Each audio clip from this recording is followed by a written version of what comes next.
జీ5 ఉండగా మీ favourite TV shows ని మీరు అస్సలు మిస్ అవ్వలేరు. Complete free. భాస్కర్, అఖిల్ ఎలా ఉన్నారయ్యా? కోర్టుకు రాకుండా జైలుకు వచ్చారండి సార్. మీరు కాపాడతారని మేము కొండంత ఆశతో ఉన్నామండి. నా పిఏ మీద ఒట్టయ్యా. మిమ్మల్ని కాపాడాలని నా శాయశక్తులా ప్రయత్నించాను, కానీ ఆ అభిరామ్ సైంధవుల్లా అడ్డుపడ్డాడు. అభి అడ్డుపడ్డా? అవును, మీ మీద కేసు పెట్టిన ఆ ఇద్దరిని కాంప్రమైజ్ పిలిపించాను. అభి ఒక్క సంతకం చేస్తే వాళ్ళు కేసు వాపస్ తీసుకుంటామని చెప్పారయ్యా. కానీ అభి సైన్ చేస్తే మా ఆస్తులన్నీ పోతాయని హారిక చెప్పింది. ఎక్కడికి పోతాయ్యా? నేను లేనా? పోయిన ఆస్తుల్ని వెనక్కి రప్పించలేనా? అలా చేయలేకపోతే నేనెందుకయ్యా? నాకు ఈ ఎమ్మెల్యే పదవి ఎందుకు? ఇదంతా కాదయ్యా, కాస్త నాకు మంచి పేరు వస్తుందని ఆ అభిరామ్కి అసూయ పుట్టిందయ్యా. మిమ్మల్ని బయటికి తీసుకొచ్చి తను పేరు కొట్టేయాలనుకుంటున్నాడు.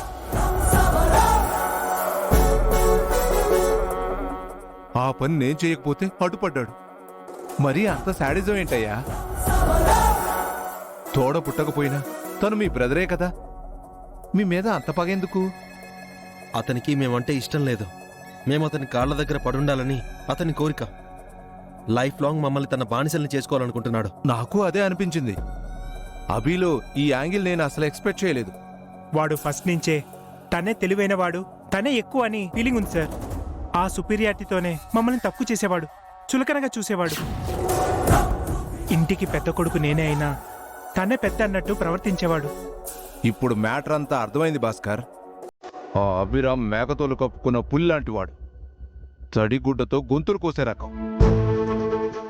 అందుకే సార్ అతను హెల్ప్ చేస్తానన్నా మేము వద్దన్నాం. చిన్న హెల్ప్ చేసి లైఫ్ లాంగ్ చెప్పుకుంటాడు. కరెక్టేనయ్యా, బాగా పబ్లిసిటీ పిచ్చోళ్ళ ఉన్నాడు. ఇక వాడితో మాకు అనవసరం సార్. మీరే మమ్మల్ని బయటికి తీసుకురావాలి. భలే వాడివయ్యా భాస్కర్, నువ్వు మరీ ఇంత ఇదిగా చెప్పాలా? నేను వచ్చిందెందుకు? మిమ్మల్ని బయటికి తీసుకొచ్చేంత వరకు నాకు అన్నం పెట్టకు, పచ్చి మంచినీళ్ళు కూడా ఇవ్వకు అని మా ఆవిడతో చెప్పొచ్చాను. మేమంటే ఎందుకు సార్ మీకు అంత ప్రేమ? మాకు ఎందుకు హెల్ప్ చేస్తున్నారు? మీ స్థానంలో నా కొడుకుంటే చేయనా? మీరు నా బిడ్డల్లాంటి వాళ్ళయ్యా. మిమ్మల్ని ఇలా చూస్తుంటే నా గుండె తరుక్కుపోతుందయ్యా. చూడండి అయ్యా, కళ్ళలో నీళ్ళాగట్లేదు. ఊరుకోండి సార్, బాధపడకండి. మీరు నిజంగా మాకు తండ్రి లాంటి వారే సార్. ఓరి వెర్రి గొర్రెలారా, వీడి ఓవరాక్షన్ పడిపోయారా? నేనుండగా మీకు ఏ భయం లేదు. మీరు ఏది అడిగితే అది ఇవ్వమని ఇందాకే జైలర్ గారితో చెప్పాను. మీకేం కావాలో అన్నీ లాయర్ దగ్గరుండి చూసుకుంటాడు. వెళ్ళొస్తానయ్యా.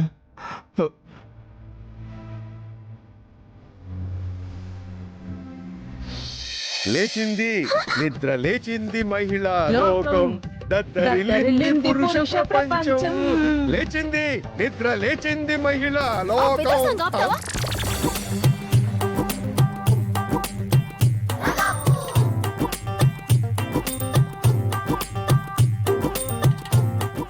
ఇది ఎదవ సాంగ్ కాదు మేడం, ఎన్టీఆర్ సార్ పడిన సూపర్ హిట్ సాంగ్.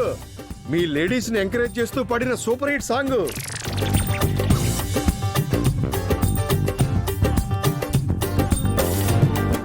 తిక్క కుదిరింది దేనికి? లేదంటే అంతా పనిచేస్తుంటే ఇది దర్జాగా ఖాళీగా ఫోన్ చూసుకుంటూ కూర్చుంటుందా?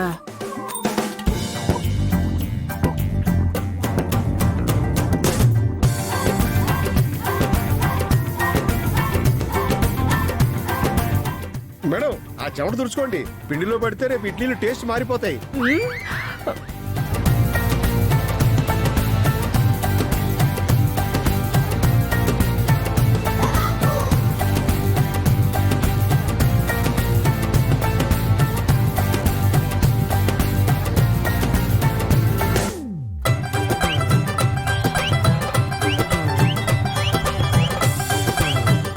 హలో, అలాగేనండి. కాస్త ఎర్లీగా ఎలా చూడండి. Thank you so much. నాన్న, 2-3 రోజుల్లో అన్నయ్య తమ్ముడు బయటకు వచ్చేస్తారంట.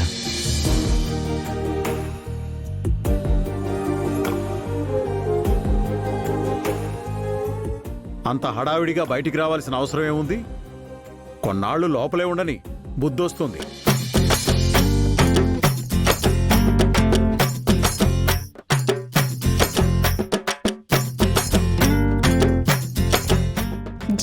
వేయించండి మావయ్య, లేదంటే ఉరిశిక్ష వేయించండి. అప్పుడు మీకు సంతోషంగా ఉంటుంది. ఏంటన్నయ్య ఆ మాటలు? నువ్వు అసలు వాళ్ళ కన్న తండ్రివేనా? కాదమ్మా, కన్న తండ్రిగా ఓడిపోయాను.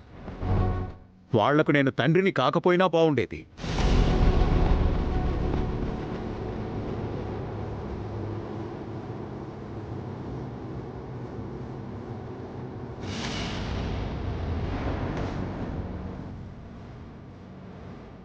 ఒరే అభి, నీకిప్పుడే చెప్తున్నాను, రేపు వాళ్ళు బయటకొచ్చాక బుద్ధిగా ఉండాలి. ఇంకా మారకపోతే నేనేం చేస్తానో నాకే తెలీదు. ఏం చేయడానికైనా నేను వెనుకాడ్ను.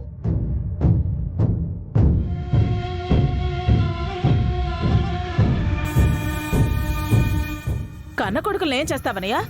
ఏదో తెలియక తప్పు చేశారు. తెలియక కాదు, వాళ్ళు కొవ్వెక్కి చేశారు. ఇంటి పరువు తీశారు.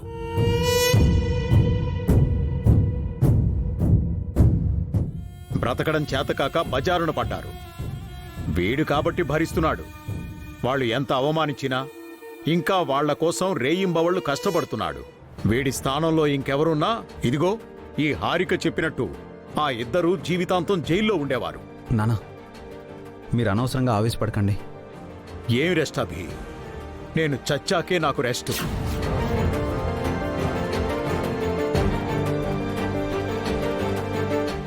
ప్లీజ్ నానా, ప్లీజ్.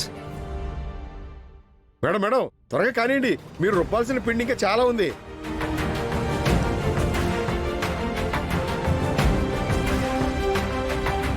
జీ5 యాప్ డౌన్లోడ్ చేసి అన్ని ఎపిసోడ్స్ పూర్తి ఉచితంగా చూడండి.